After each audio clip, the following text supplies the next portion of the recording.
الحمد لله وبه نستعين وأصلي وأسلم على أشرف المرسلين صلوات ربي وسلامه وبركاته عليه وبعد أوصيكم وإياي بتقوى الله عز وجل كما قال الله تعالى واتقوا الله ويعلمه الله وأصلي وأسلم على أشرف المرسلين صلوات ربي وسلامه وبركاته عليه asinze bw'ebbanga lyonna ye Allah subhanahu wa ta'ala mulezi waffe nanyini kutugabirira. Allah waffe yawaniridde eggulu n'ebinene ebiri eyo. Tumusaba ebbanga lyonna okusasa n'emirembe gye ku mbaka Muhammadin sallallahu alaihi wasallam na ku bonna banaatambulira ku nkola eyo okutuusa Allah waffe lwalijjawo ensi eno. Olwaleero okwawukanako n'emisomo gyaffe njagadde tulabe ku mutwe okugamba nti baabu fadlu dda'fa almuslimin walfuqarau alkhamilin, enkizo oba eddaala Allah subhanahu wa ta'ala yawa abasiraamu ab'owansi abaavu n'abantu abagayibwa. Abantu bangi tubawuliddeko ennaku zino nga banyumya era nga basomesa nga bagamba nti omwavu tasaana na kuwa salaamu, kuba salaamu kitegeeza mirembe, kati ate omunaku oba omuwa mirembe gyemwagaliza mirembe gyaki. Bwe kibanga ekigambo ekyo kivudde mu muntu omusomesa nga musomesa wa busiraamu muno aba ayogedde ekigambo nga kinene oba olumu ng'alina ensonga z'atasoose kwetegereza mpanvu.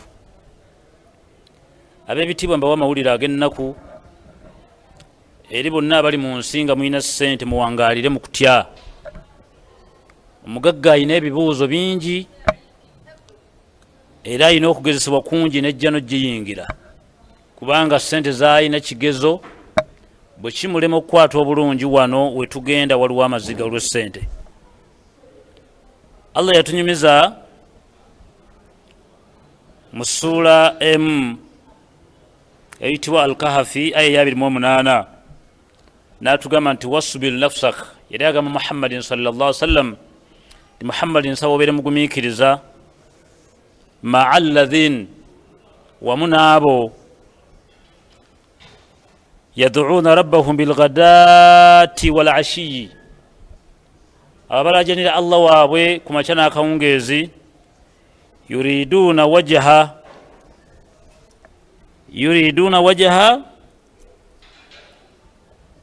abo abaagala ridha Allah wa ta'atahu, abaagala okusimibwa kwa Allah subhanahu wa ta'ala n'okugonda kwe, abaagala okusimibwa kwa Allah era nga baagala okumugondera.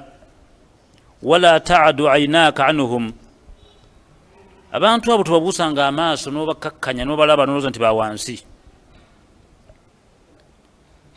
Allah subhanahu wa ta'ala amukubiriza kuliraana bantu bannaku. حديث يا حارثة رضي الله عنه عن يقول سمعت رسول الله صلى الله عليه وسلم يقول نقول يقوم بك والله لمنغا غامبا ألا أخبركم بأهل الجنة mbanyumiza abantu b'omujjana obubonero bubaliko, mbabuulira abantu b'omujjana bwe bafaanana. kulla dha'ifin mutada'afin, buli yenna gwe mulabanga munafu mu ssente, nga munafu mu ndabika, gwe mulabanga omunkusere mu nsi muno, law aqsama ala Allahi la abarrahu, nga bw'aba alina kyalayidde Allah akikkiriza, bw'aba alina kyayogedde Allah amuwulira, bw'aba alina kyasabye Allah amuwulira. Bwe yamala n'agamba nti ala akhbirukum bi ahli nnar, kati mbanyumiza abantu b'omuliro butyo bafaanana. Yagamba nti kullu utullin jawadin mustakbirin, ye muntu yenna eyeewulira amaanyi, muntu eyenkuza, muntu agaziwa, muntu abagula mu bantu. Kitegeeza sallallahu alaihi wasallam akulaze valiyu y'omunaku mu nsi kikyazitowa Allah subhanahu wa ta'ala. حديث أبي ابن عباس رضي الله عنه يقام سعد الخدري يقال مر رجل على النبي صلى الله عليه وسلم لمن النبي صلى الله عليه وسلم وتنوي فقال لرجل عنده جالس نوباو نبي ورياتو دي ورياغلا مدي ورياتو داو نانغ ونالينتو دي نوجو مسجناتو يتكو ناغيندا نبي نابوزا انت ما رأيك في هذا ما رأيك في هذا omusajja oyo gwe bw'omulaba kiki omwogerako oba kale kiki omulabyeko sahaba agamba faqal neŋŋamba nabbi nti rajulu min ashrafi nnans oyo musajja amanyikiddwa nnyo y'omu ku bebbeeyi ab'ekitiibwa aboogerwako mu kibuga wano ahaadha wallahi hariyu in khataba ayunkaha oyo nkakasa n'alumba amaka g'omuntu ng'ayagala mukazi bamuweerawo n'amutwalirawo olw'essente z'ayina wa in shafaa bwe wabaawo gwateereddewo omukono ng'agenze mumuwolereza oba mu kooti oba wa n'agamba nti oyo nze mwogerera ayushafaa awolerezebwa nemukomera bamuta fasakata rasulullah n'amutunulira bwati nabbi n'asirika ثم مر رجل آخر ويتا كسرا وجم سجم لنا يتاو فقال رسول الله صلى الله عليه وسلم مبكنا دمنا قاموا كوانو كنو يلينا ما رأيك في هذا كتاتو يا يسوع موغرا كوج فقال صحابنا قامبا انت يا رسول الله ونوكو يا يسوع هذا رجل من فقراء المسلمين kukalo kuno alabika ye mwavu abasinga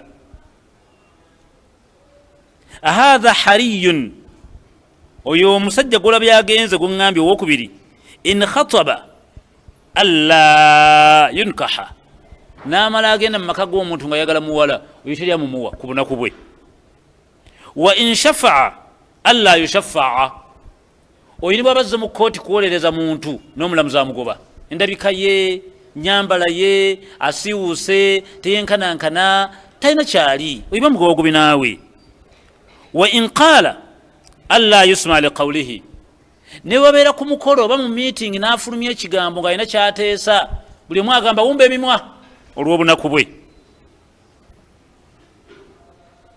faqala rasulullah muhammadi n'abagamba sallallahu sallam nti hadha khairun oyo nno gwolabye asembyeyo omunaku omwavu gumuyisaamu amaaso yasinga obulungi min mil'il ardi mithla hadha ensi eno allah ne bwagijjuzaamu abagagga abalina hama nga balina Range Rover balina bulabas balina mpenkoni balina cross country balina ebyobugagga byokka nga be balimu omunaku oyo ayina yebo engatta ezitafaanagana asinga abagagga bonna abali mu nsi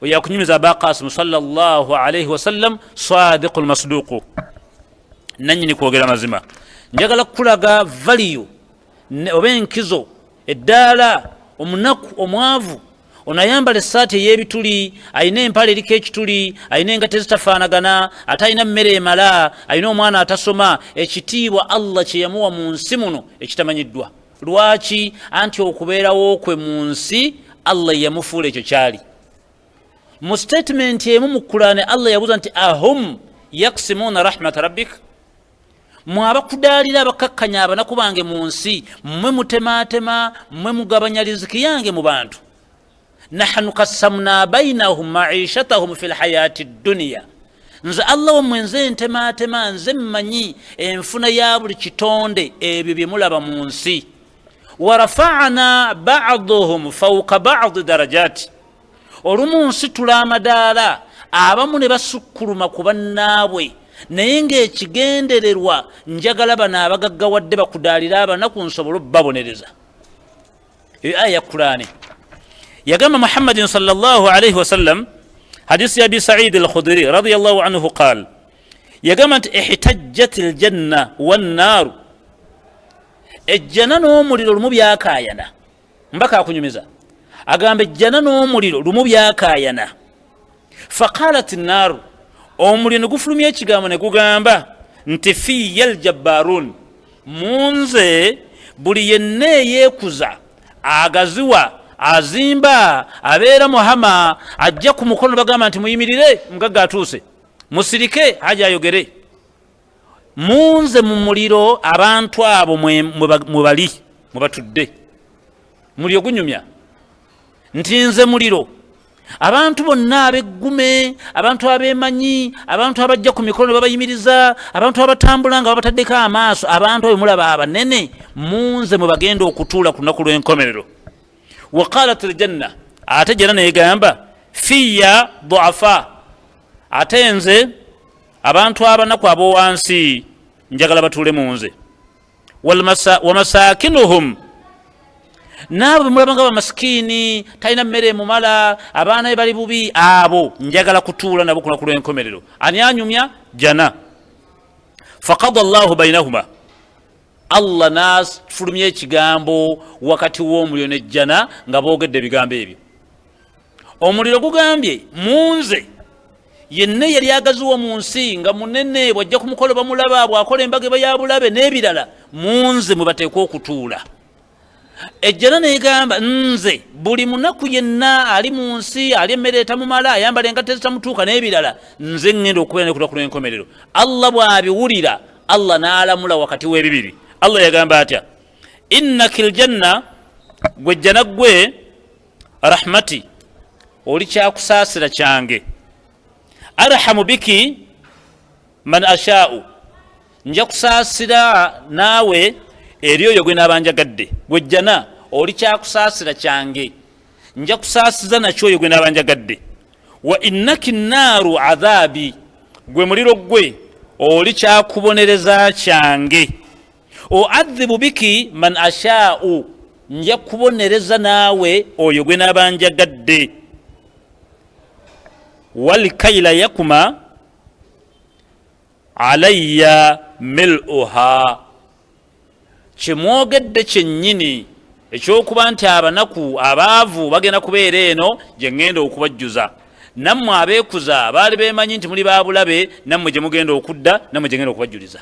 N'alamula bwatyo Allah, n'abanga akkiriza ebyogeddwa jjana n'omuliro, Allah byagenda okukolera ddala. Hadisi ya Abi Hurayra radiyallahu anhu qaal, innahu la ya'ti ar-rajulu samin, olunaku lw'enkomerero. Abi Hurayra nyumyaga nti mbaka yamugamba Muhammadin sallallahu alaihi wasallam, olunaku lw'enkomerero Allah agenda kuleeta essajja samin, ge masavu, agenda kuleeta essajja eryali eddene nga jjimu, nga liyingira kilo 8, lyalina ogubuto, lyalina hama, lyali ly'amaanyi.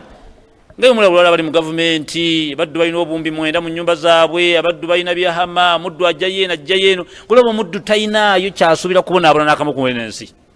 Agangenda baleetera omusajja nga lyawuza kilo 120 nga amasamasa bw'ati adhim, nga mwali mumanyiiko n'ekitiibwa, yali minisita, yali munene, yali haaji, yali naggagga, yali wakabi. Yawmul qiyama, ku lunaku luli lwengendo bayimiriza, ngenda mubaleetera, la yazinu inda Allahi janaha ba'uda, mubateere ku minzaani nga kiro ezimuvaamu tezenkanankana kawawaatiro ka nsiri. Ekyali kitegeeza omunaku omwavu ow'owansi inda rabbihi, maaso ga Allah subhanahu wa ta'ala, singa abeera ku nsi ku busiraamu bw'obutuufu n'obunaku bwobwe, mu maaso ga Allah yagenda okujjanga muzito okusinga naggaga erina hama, singa naggaga abeera ku nsi nga tali ku Allah subhanahu wa ta'ala. Abi Hurayra yagamba nti anna mura'a sauda, omukyala kaddugala, kanat taquma almasjid, yali alongosa masjidi ya nabbi, au shaban, omukyala oyo yali alabira masjidi y'omubaka Muhammad sallallahu alaihi wasallam, nabbi yatambula mukko n'avaawo, yagenda okudda nga omukyala yafa. Fasaala anha au anhu, bweyajja n'abuuza bannaye gundi alongosa masjidi nga sikyamulaba. Faqaalu maata, bamagamba nti omukyala oyo Allah yamujjulula.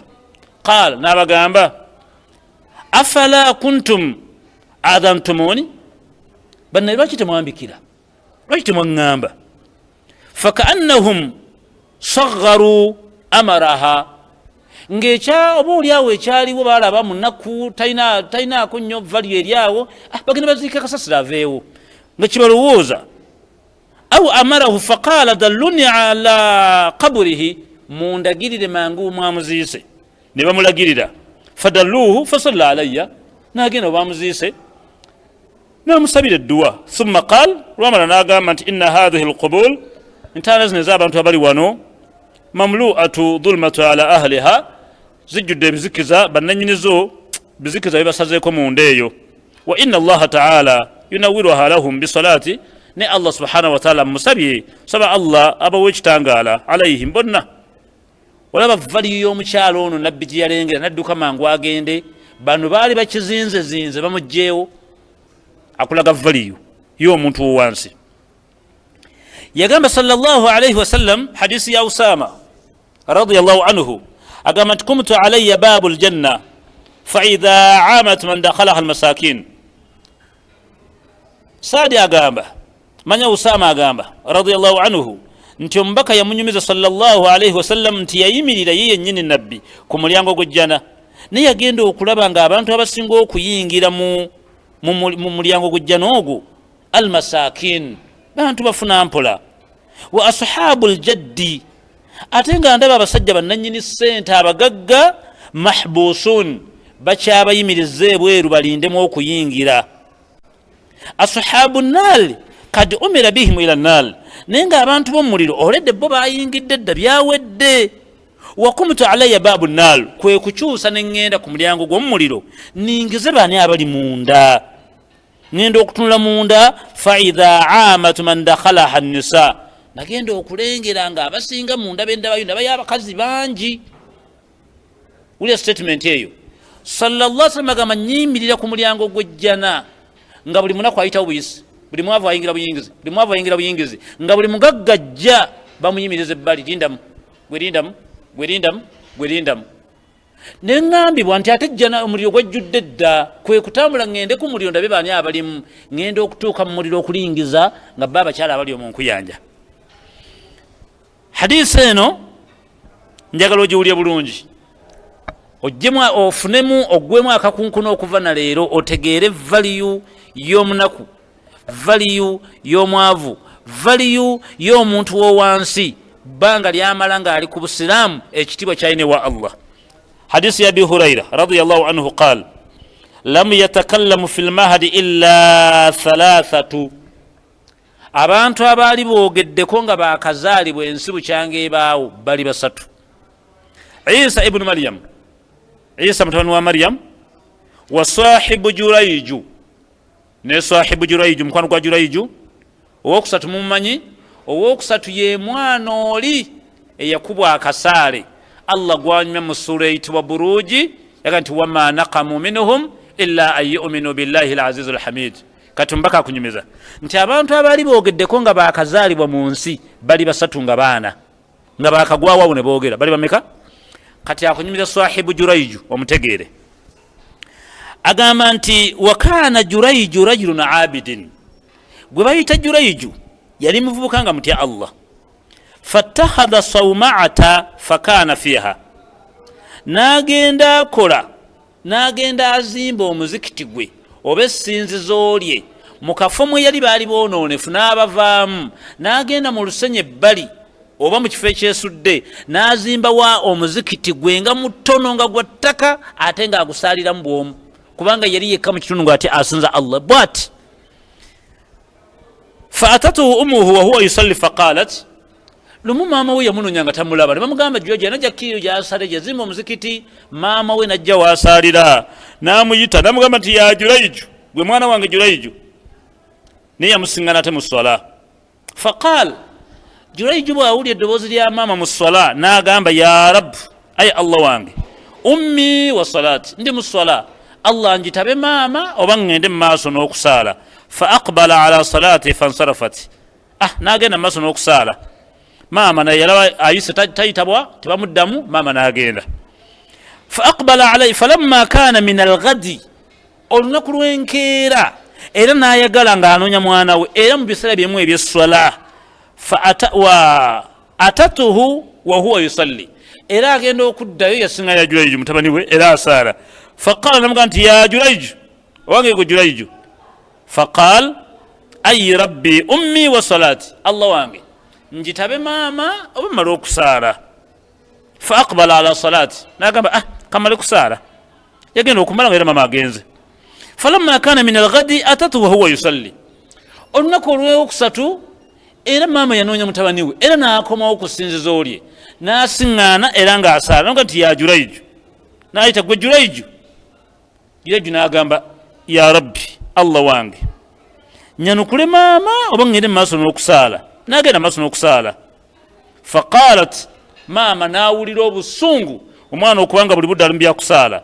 N'agamba Allah, Allahumma, ay Allah wange, la tumituhu, omwana wange togezanga n'omutta n'omujambulamu obwensi, hatta yandura, okujja ku ngoma z'omumutunuza oba omusuula mu kikolwa, ila wujuhi lmumisaatu, ku mukyala malaaya. Okunyiiga kwenyiigidde omwana wange mukolimidde agende ayende ku bamalaaya. Edduwa ya maama. Bw'afulumya ekigambo ekyo, fatadhakara banu Israil Jurayjan wa ibadatahu, amawulire ago ne gatambula mba Isirayiri agakwata ku Jurayju n'emamu bye yamusabidde nga bw'atya Allah yeeraga n'ebirala ne bamwogerako ebigambo byali bingi. Wa kanat imra'atu baghi, mu kibuga mwalimu malaaya, yatamathalu bihusniha, ng'atendebwa ayogerwako obwa beauty, yali muwalanga mulungi naye nga malaaya, ng'ayogerwa atendebwa n'ekitende ky'obwamalaaya. Faqalat, n'agamba malaaya, in shi'tum la aftinannahu lakum, bwe muba mwagala nsobola obbategera Jurayju akakodyo. Nze nyina ebintu bineekolakolwa abantu bankwana. Bwe muba mwagala mubategera akakodyo musuule mu butego bwange. Fata'arradtu lahu, bubamalira amampaati g'okusinza.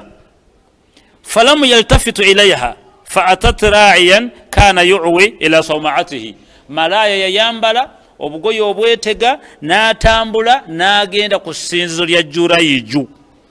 N'asiŋŋaanawo omusajja yali bweru ng'alunze ensolo ze. Omusajja olwamulaba ye n'apapiriza. Fa'atawuhu, najja awali malaaya.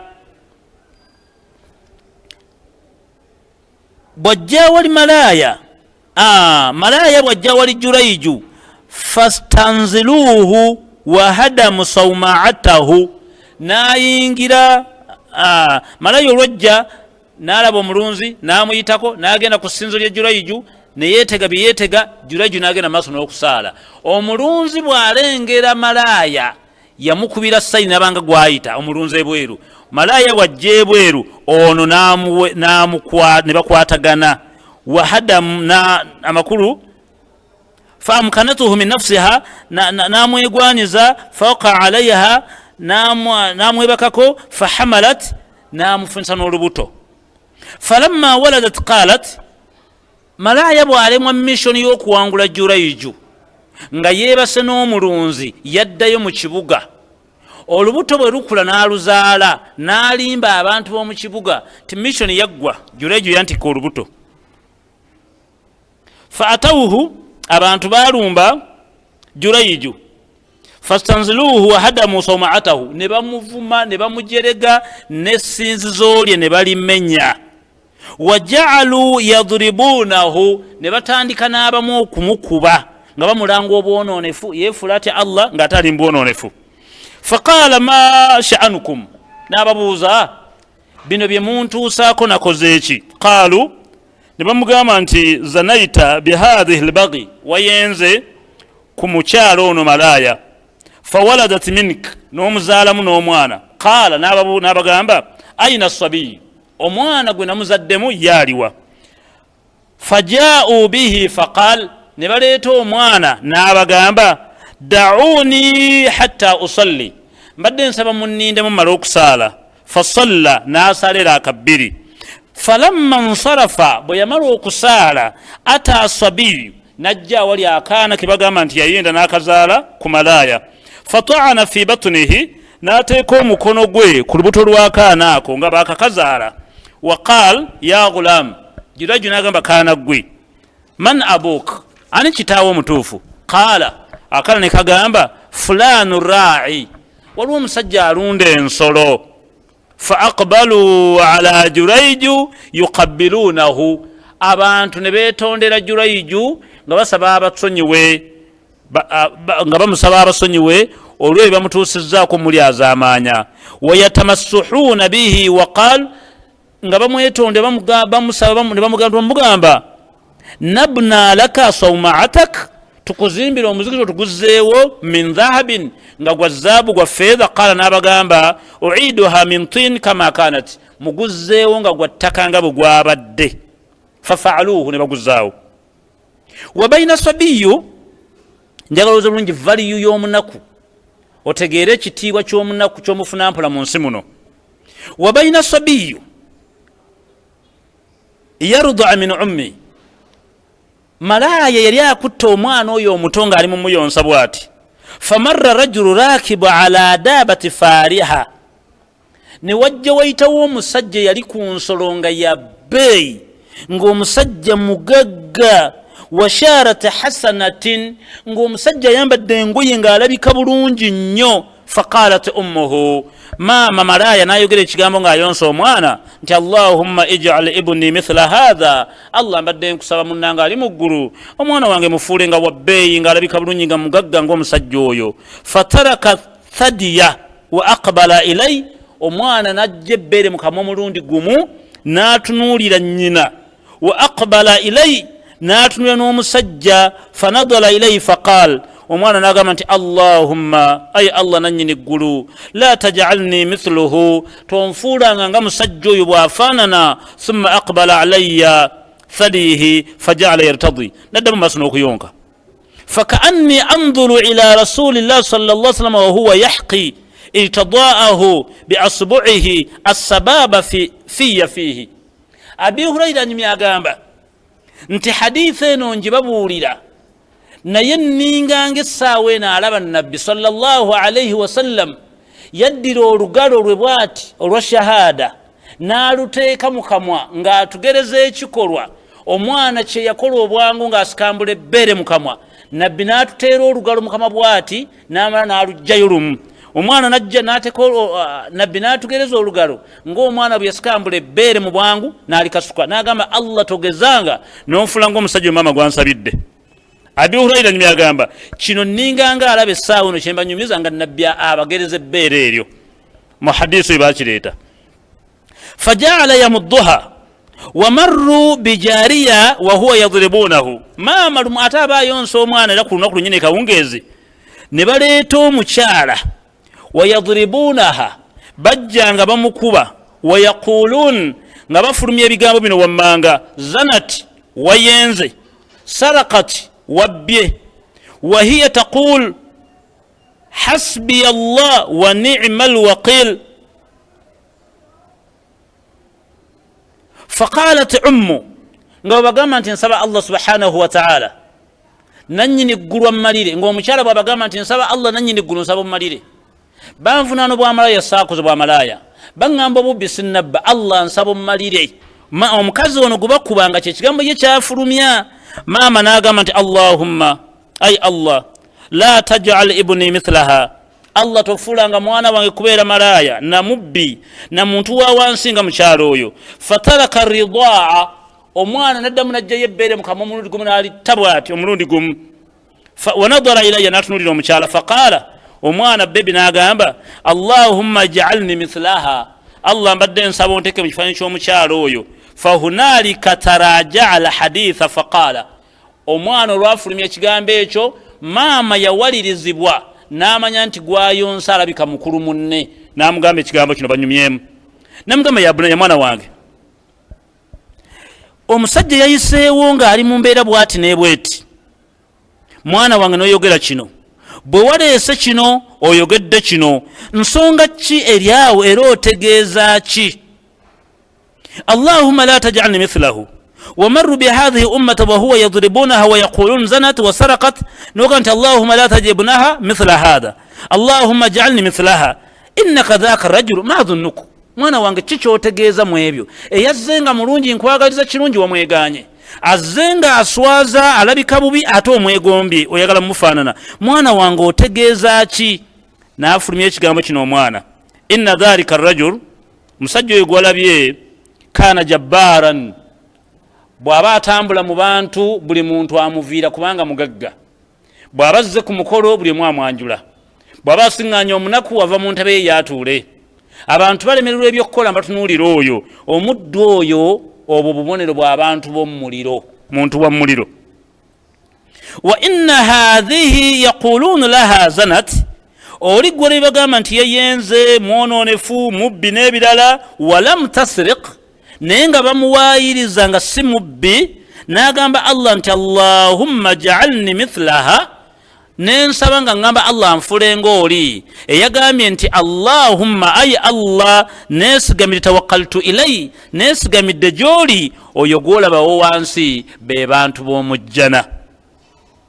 Ab'ebitiibwa, hadisi eno twagadde kujjamu omutwe ogugamba Sheikh waffe gwe yasomesa n'agamba nti omunaku tebamuwa salaamu, era omunaku talina kalungi mwene ensi. Omuntu omunaku mwene ensi ng'ali ku Allah ye muntu w'omujjana, n'omuntu omugagga mwene ensi nga tali ku Allah ye muntu w'omuliro. Genda mu Surati al-Isra olabe ennaku y'abagagga Allah yagamba nti wa idha aradna an nuhriqa alqaryata amarna mutrafiha, bwe mba naayonoona akaalo mmala kuteekako bagagga nga bangi, fafasaqu fiha, abagagga abo ne boonoona, fahaqqa alayhi alqawlu, nendeeta ekiragiro kyange ku kaalo olw'obwonoonefu bwabwe. Lwaki? Anti abagagga yakwata omwana n'amutwala mu international school gye basomesa ebisiyaga. Omugagga yalina obusobozi obugenda ku biiki buli budde ng'ali mu kishooti. Omugagga yalina obusobozi obusobola okunywa omwenge buli wiiki. Omugagga yalina obusobozi okulya ku mbizzi, kubanga omunaku tasobola kulya kiro ya mbizzi ya mitwalo 2, talina busobozi bugulya malaaya mwenge. Naye amazambi gonna ge muwulira amanene mazambi g'abagagga, hatta n'okusaddaaka abaana omutego gwa miliyoni 4, eryo zambi lya mugagga. Allah kwe kumusaako ekigambo nti omugagga alina emikisa mingi egy'okuyingira omuliro. Hayakumullah wa jazakumullahu khaira. Tumajane aya egamba nti ahumu yaksimuna rahmat rabbik. Allah abuuza, abanaku bange abali mu nsi mmwe mubaliisa? Nahnu kassamna bainahum, nze ntematema riziki yange mu bantu, wa rafa'na ba'dahum fawqa ba'd darajat, abamu ne mbasitula ku bannaabwe nga bawansi, naye nga njagala abagagga bakudaalira abanaku bajje gye nsobole bookya. Hayakumullah wa jazakumullahu khaira. Assalamu alaikum wa rahmatullahi wa barakatuhu.